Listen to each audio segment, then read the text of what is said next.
I'm 8 years old, and I am wrestling with my brother for the remote control. It's the mid-'80s, so of course I want to watch Thundercats, but this dumbass, who's older than me, wants to watch Inspector Gadget.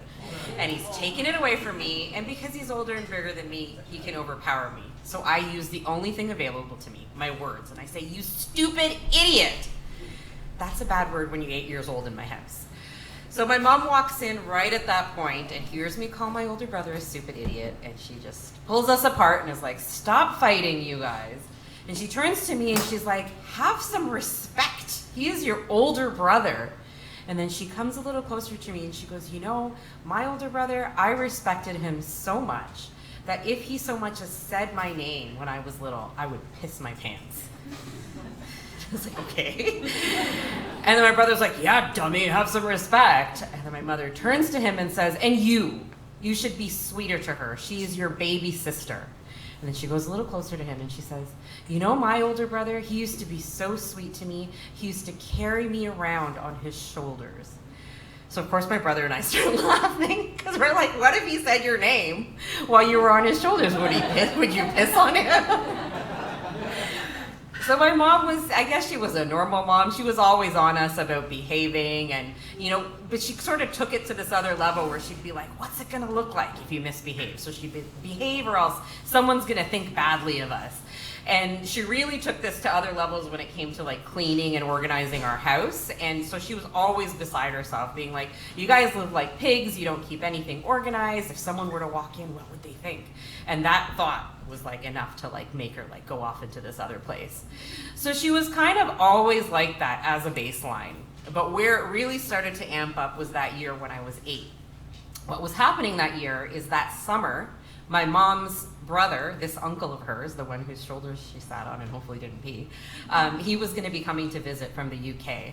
So this uncle, my uncle, I actually call him Mama. In my culture, that's the word for maternal uncle. He was 15 years older than her, and along with the rest of her family of origin, they all lived in the UK.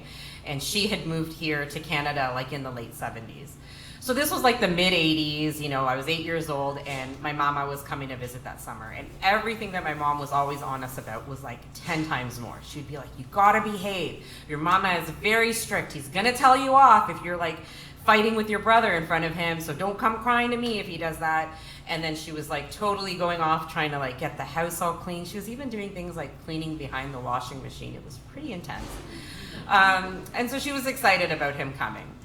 So it's summer and my mama gets here, and this is the first time I remember meeting him. Like I probably met him when I was a baby, so I obviously don't remember that, but my first impression of him is that he is just like a tree of a man. He's tall, he's like at least 6'4", and he's really solid, he's just like a tree. That's what 8-year-old me thought.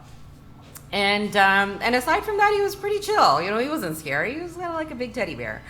And my mom pulled out all the stops. She took him to like CN Tower, and we took him to Niagara Falls. And then the big exciting thing for her was she was going to take him Canada camping. And so Canada camping was, we would go to this place with these little prefab log cabins. And it was sort of like a really cheap resort. Like there was showers and a pool and a bunch of other stuff. It was fun. We did it every summer. And she was like, "I'm going to take your mama camping. We're going to do Canada camping." And it was very exciting to her. And she also was, again, really well organized, because she was so worried about having things clean and stuff. And so things like she had these, what we called the crap linens.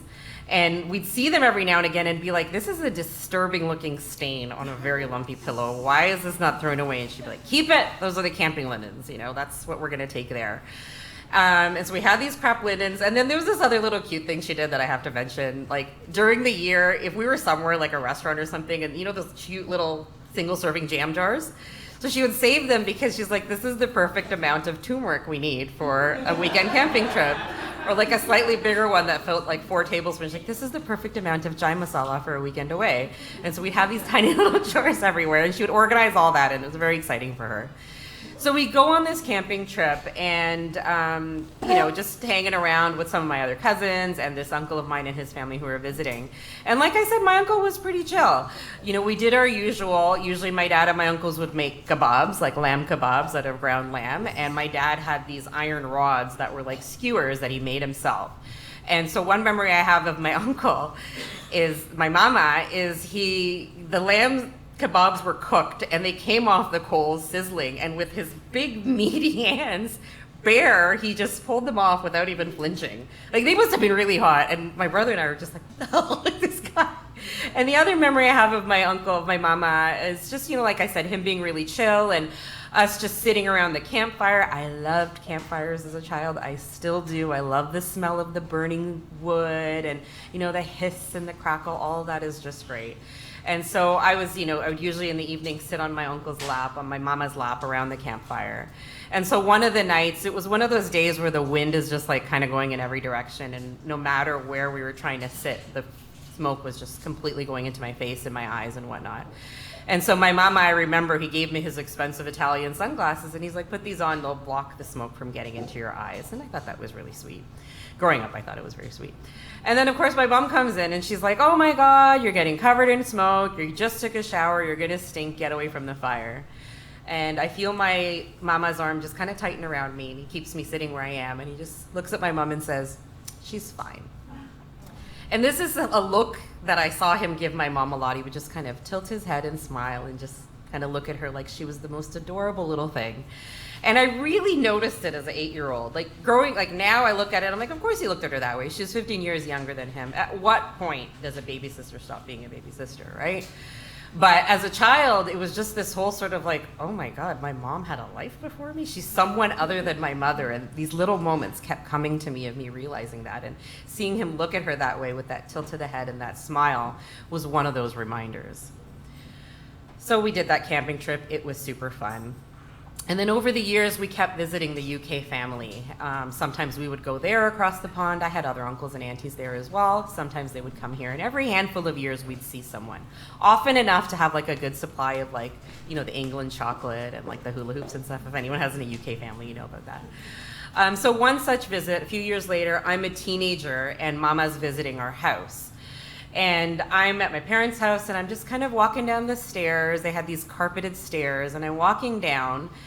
And then I hear my mom's voice, and I hear it, like her voice is like high pitched, and the closer I get, I can tell that she's upset. Get a little closer, and I can tell that she's actually crying, and her voice is high pitched, and she almost sounds like she's pleading. And then I hear my uncle's voice low and rumbly, and he's just calm.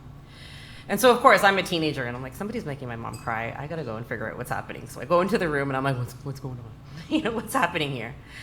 And so my uncle looks at me and he just kind of tilts his head and smiles and he goes, go take the chai cups back into the kitchen.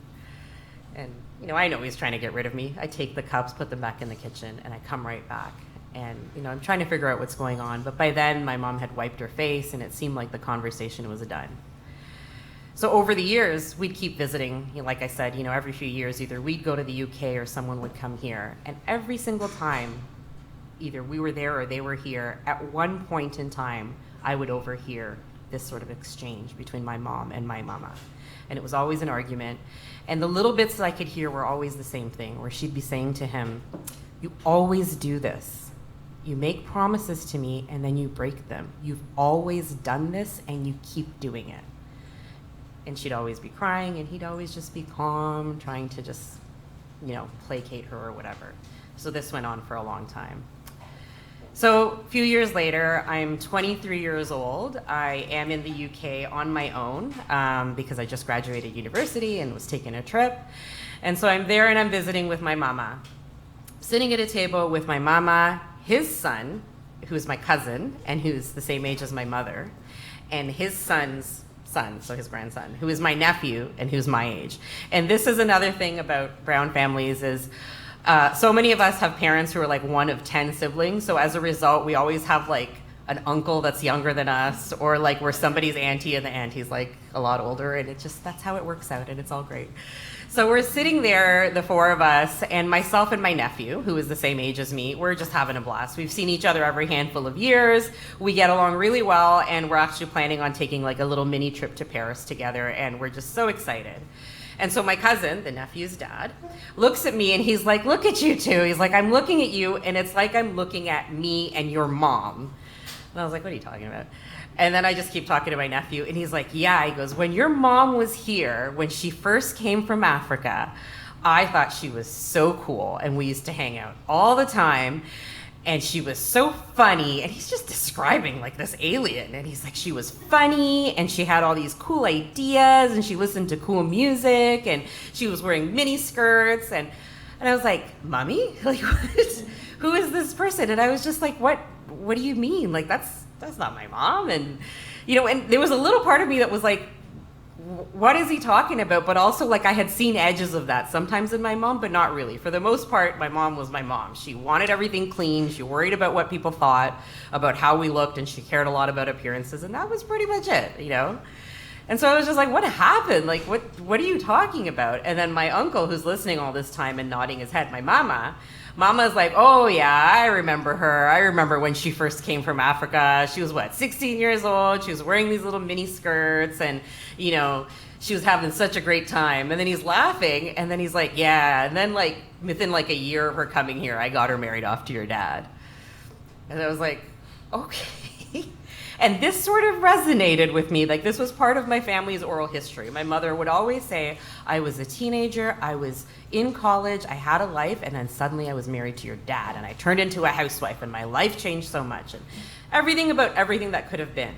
What was missing every time she told me this story was how that happened, and this was something my uncle had just filled in, that Mama had just filled in.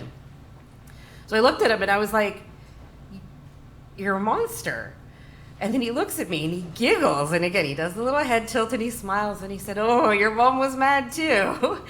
And he's like, she was so mad at me. She was like, you brought me here from Africa. I was happy in Africa and I did not want to come here. And you brought me here and you lied to me. You said you were going to put me in school. And instead you had this plan all along to get me married and get me off your hands. And I was like, yo, you're basically just told me my mom's villain origin story here. And so I was like, how could you have done that? Like, she sounded like me. She sounded like she was just like me. And you turned her into someone that is nothing at all like me. And like, how could you do that? And then he sort of lowered his voice and he actually looked at me and he said, I had to. And he's like, I was taking care of your grandparents, and I had a wife, and I had 4 kids of my own. And then he also went on to explain to me, he said, your mom wasn't my only sibling that I was taking care of. And he reminded me of my 2 other mamas, my mom's brothers that were closer to her in age. This is another part of our family's oral history that we knew about, how wild my uncles were when they were in their 20s running around London. And so my uncle just said that with the way that my younger uncles were behaving, every day it was making it more and more difficult for him to potentially find a match for my mother in the way that the culture was at the time.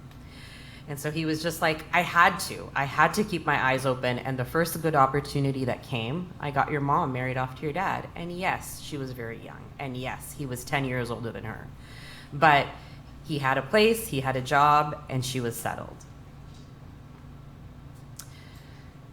So it's now 2022, summer 2022, and I am in my home, in my house, and I am rummaging through my linen closet, and I'm looking for my crap linens, because I have a set of crap linens too, just like my mom did.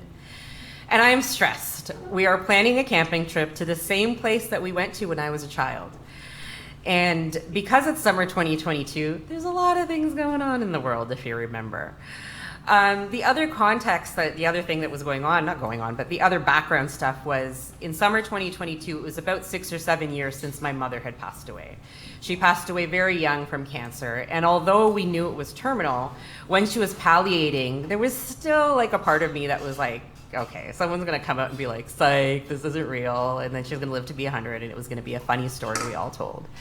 Obviously that didn't happen.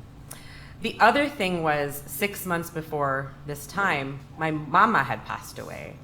And when I say we thought my mom would live to be 100, when I thought of Mama, this big giant tree of a man, I thought he was gonna be making lamb kebabs for my grandkids. Like, I did not think he would be someone that would pass away.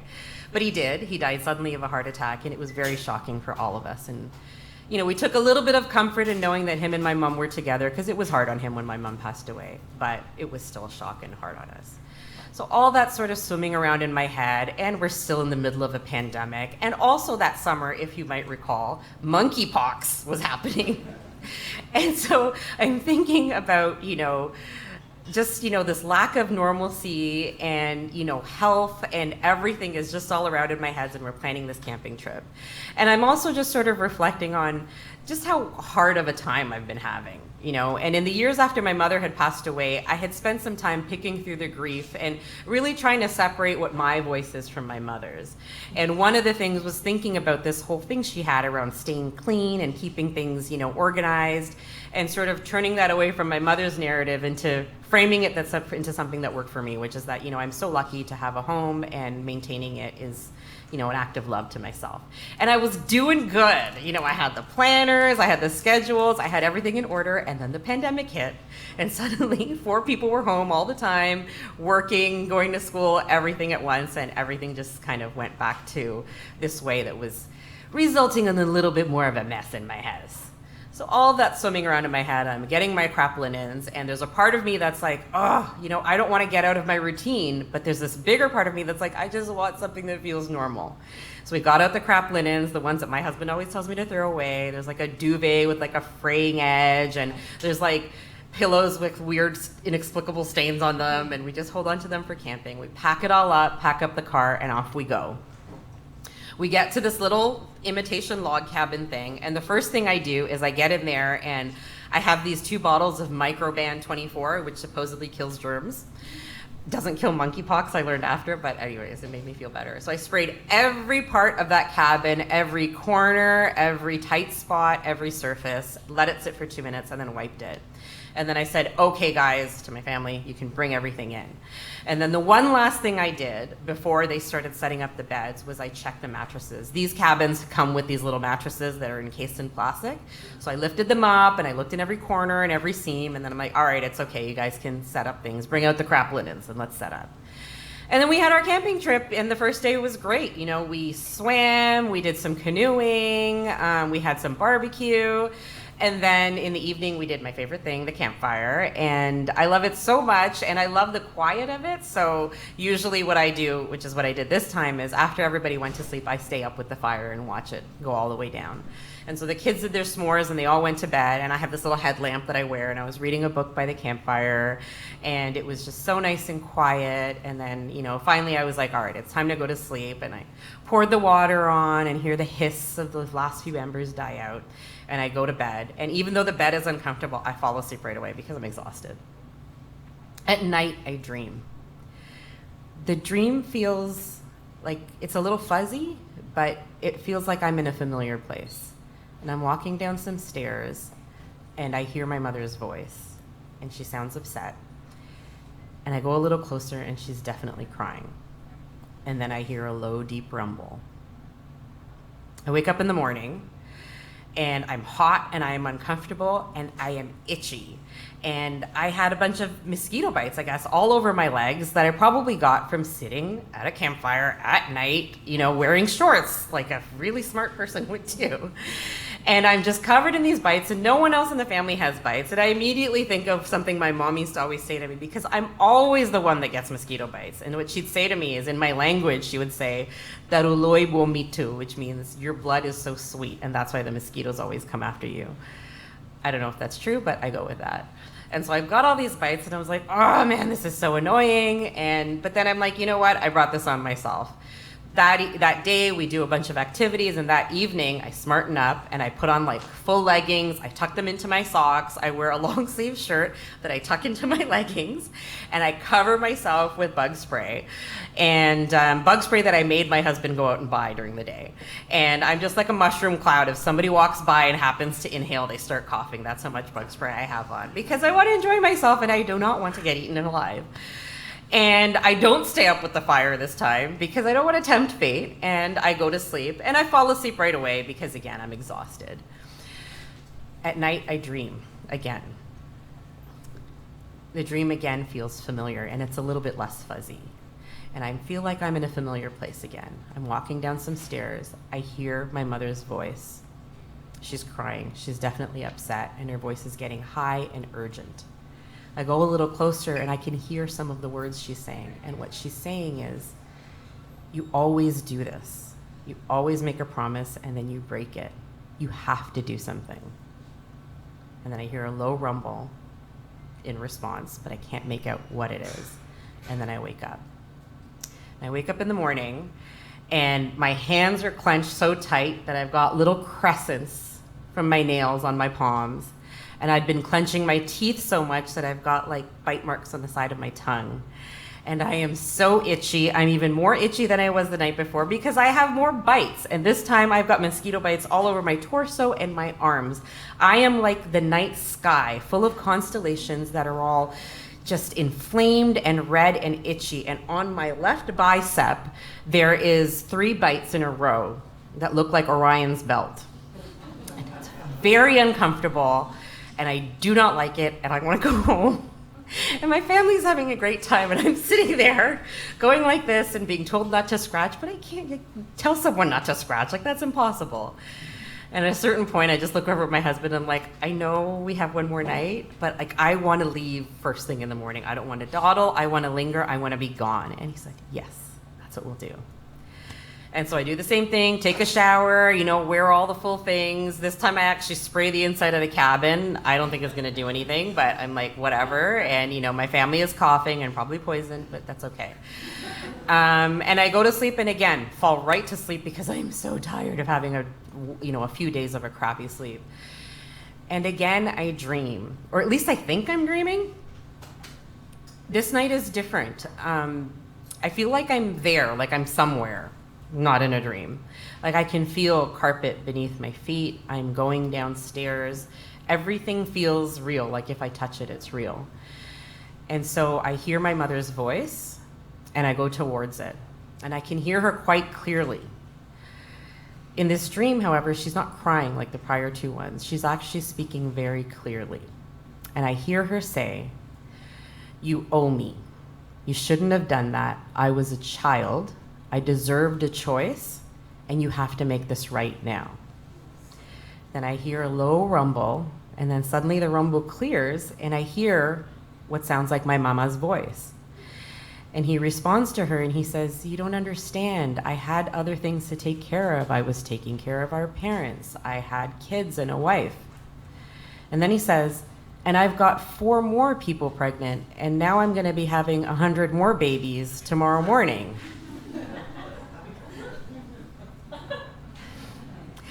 So then I hear my mom say, "This isn't about now. This is about before. You have to make this right. You have to tell her. If you don't tell her and she doesn't know what's happening, this is going to push her over the edge." And then I wake up. And I wake up and my face is itching. And I go to scratch it and it's huge and it's inflamed. And I've never in my life had a mosquito bite on my face. And it's really gross, and it is not at all fun. And I just get up, and I'm like, okay, that's it. We're gonna go home. There's nothing else for me to do. And I send my husband and the kids to the pool, and I just get to work. I get some music going, and I'm like, I'm just gonna pack up, and we're gonna be out of here in under an hour. And so I strip all the crap linens off the beds, and I get to work, shaking them out to fold them up and put them away. And as I'm shaking out one of the crappy duvets, out of the corner of my eye, I see something small. It looks like an apple seed on one of the pillows. And it looks like a really big apple seed. And I stop breathing. And so I inch a little closer. And yes, it's got a big abdomen. It's got 2 legs sticking out of the bottom and then 2 more on top. And it is big. It is like a tree of a bug. And, I'm a Toronto person. I have a healthy fear of bed bugs. But in all of my research and images I've looked at, I've never seen a bed bug do what I saw this bed bug do that day. This bed bug stood up on what are its hind legs, and the top 2 sets of arms, waved them around.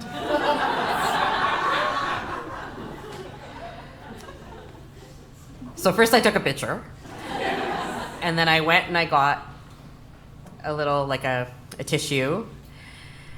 And I was just going to go for it, and then I just put my hands together, and I said, "Thank you, Mama." And then I took the bed bug in my fingers, and it was solid. It took a little bit before it started to give. And then it squished. Big nice little thing of blood came out over onto the pillow, and it was gone, and I threw it away. And I didn't pack up the linens. Everything went to the dumpster. Everything that I couldn't throw away, I put in plastic bags that I knew that when I got home, I was going to take them to a laundromat, wash them, put them on a high heat for an hour. Everything that I couldn't wash, but I had to take home, I was going to stick in a deep freezer. And I knew that I was not going to have bed bugs in my home, all because of my mama and what he did for me that day. And that's it. Thank you.